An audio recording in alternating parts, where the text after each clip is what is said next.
Hello everyone, today I'm making a video with some POTS updates. I want to talk about how my medication's going, what exercise I've been doing to help build my strength up, and what I got up to on Monday, which was I went to a POTS clinic in London. So to start off with the medication, I've been taking midodrine for a few weeks, and so far so good. It stops my heart rate going quite so high quite so quickly. It still does go up much higher than it should, but it gives me that little bit of extra time before I start experiencing any symptoms, so that's good. I have had some of the scalp tingling that I was worried about, and it feels like goosebumps it's all over my body really, and I can't really work out whether I'm cold or hot, and it happens especially when I yawn for some reason, and it is uncomfortable, but it is bearable. One of the noticeable changes to my circulation, I suppose, has been that I've had warm hands for the first time in years and years. Usually my hands are really cold, and if anyone touches me they go, "Oh, you've got such cold hands," but now they're just warm and normal, and I think my fingers actually look like they change shape a bit, like there's blood in my fingertips, whereas before they just would be a bit pruny, like if you've been in a bath for a long time. So that's the update on the midodrine. I don't know how long I'll be on it for. The autonomic team in London said they only want me on it for a few months, but they didn't tell me how many is a few.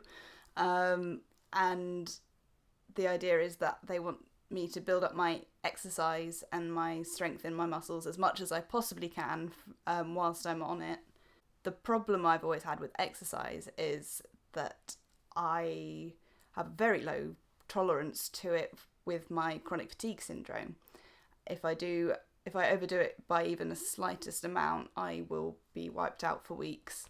And that can be really frustrating because exercise is something I really enjoy, which people just assume I wouldn't because I have ME.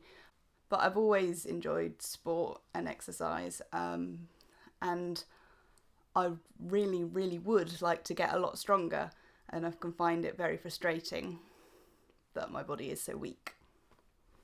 For a few months now, I've been using a little cycle machine.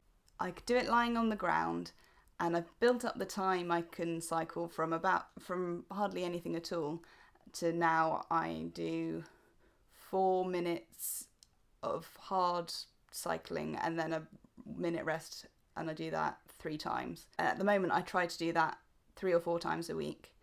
On the days when I'm not cycling, I will go out for a walk with my dog, and I've literally built that up from walking 20 meters outside my house and back, and now I can do a good loop, which has been really nice, and it means I can take my dog out, which is great. So cycling and walking are more cardio based things, and I wanted to build some strength training in as well. So I've tried to do some yoga and Pilates videos that I found online, and they've been great. I've learnt to choose videos that I don't have to do any standing in. I also found in an old notebook the exercise routine I had made for myself when I first got diagnosed with POTS. So I made up this little routine of about 10 different exercises that I can do on the ground, like on the knee push-ups and raising my legs in different directions and things, all put together to help increase my strength.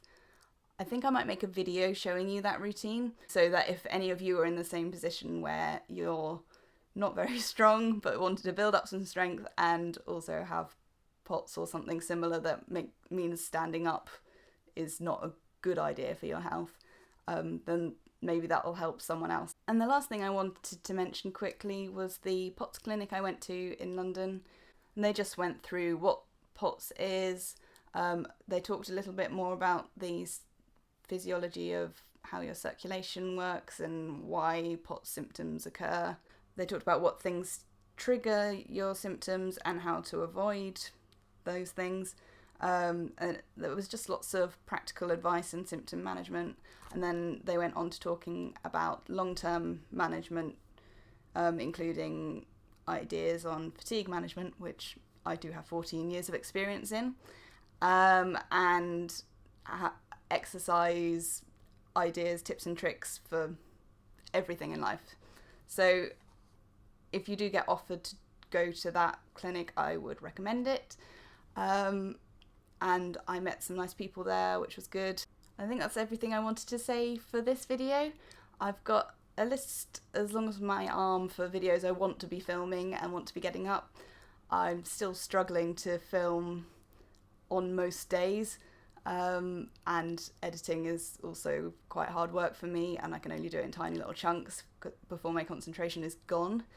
But I'm gonna keep trying, and I'll see you in another video soon.